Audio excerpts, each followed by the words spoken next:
तैयार रहिए। स्टार्ट। वाद तथ्य। मृतक नेशनल लॉ यूनिवर्सिटी जोधपुर में तृतीय वर्ष का 21 वर्षीय छात्र था जो याची का इकलौता पुत्र था। दिनांक 13/8/2017 को सायंकाल वह अपने हॉस्टल से लगभग 300 मीटर दूर एक रेस्टोरेंट में भोजन के लिए अपने मित्र गण के साथ गया था, किंतु अगले दिन प्रातःकाल 9 बजे उक्त रेस्टोरेंट के पीछे गुजरने वाली रेलवे ट्रैक पर उसका मृत शरीर पाया गया। मृतक के माता पिता के काफी प्रयास के बाद संबंधित थाना मंडोर जोधपुर सिटी में भारतीय दंड संहिता की धारा 302 के अंतर्गत प्रथम सूचना रिपोर्ट संख्या 155 वर्ष 2018 दिनांक 29/6/2018 को दर्ज की गई, क्योंकि विश्वविद्यालय प्रशासन ने प्रथम दृष्टया मामले को एक आत्महत्या का मामला मानकर घटना के तत्काल बाद कोई प्रथम सूचना रिपोर्ट दर्ज नहीं कराई थी। तदनुसार घटना के तत्काल बाद अपराध अन्वेषण की सामान्य प्रक्रिया भी पूरी नहीं की गई।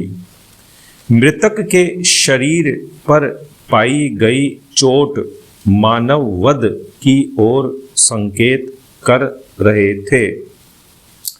पुलिस की लापरवाही देखते हुए मृतक के पिता ने समुचित अन्वेषण के लिए उच्च न्यायालय में रिट याचिका CMP संख्या 1411 वर्ष 2012 प्रस्तुत की, जिसमें उच्च न्यायालय ने दिनांक 24/2/2020 को याची को चुनौती देने का विकल्प प्रदान करते हुए अन्वेषण संस्था को संबंधित न्यायालय में अन्वेषण का परिणाम प्रस्तुत करने का निर्देश दिया।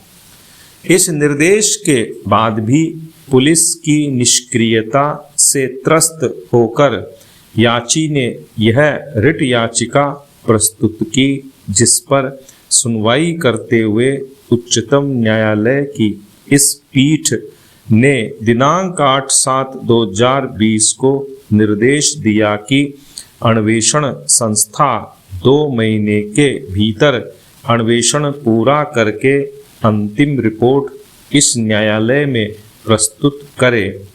इसके बाद अन्वेषण अधिकारी ने अति शीघ्रता में अन्वेषण कार्य पूर्ण करते हुए दिनांक 3/9/2020 को एक अंतिम रिपोर्ट प्रस्तुत की, जो पूर्णतः असंतोषजनक और अनेक बिंदुओं पर अपर्याप्त थी।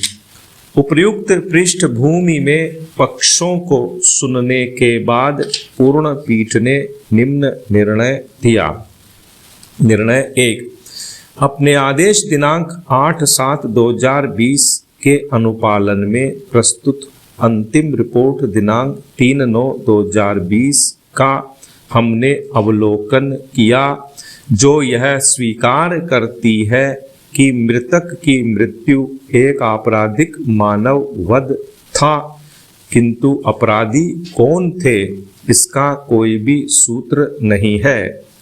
कहा गया है कि मृतक ने घटना के दिन दिनांक 3/8/2017 को विश्वविद्यालय परिसर को सायं 7:40 बजे अपने अन्य अनेक मित्रों के साथ छोड़ा था और उसकी अगली सुबह प्रातः 9 बजे लक्ष्मी गेस्ट हाउस के पीछे रेलवे लाइन पर उसका मृत शरीर पाया गया।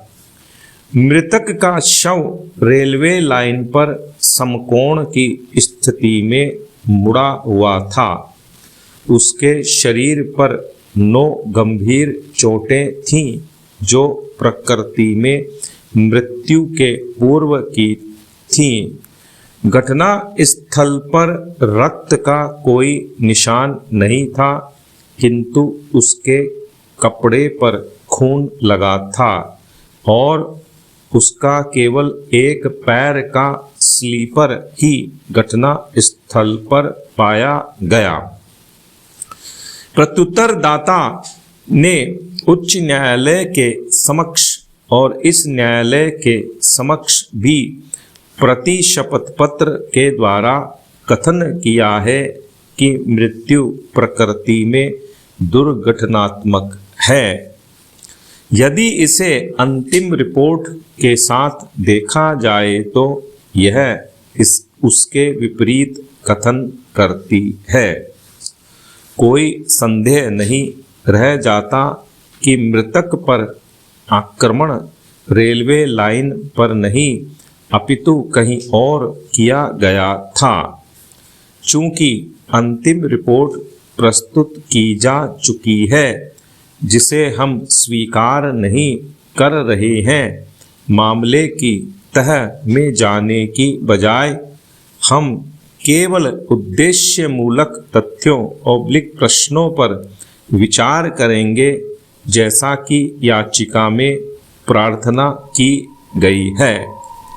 हम याची के इस तर्क से सहमत हैं कि घटना के तत्काल बाद से समुचित ढंग से अन्वेषण नहीं किया गया और अंतिम रिपोर्ट लगा दी गई।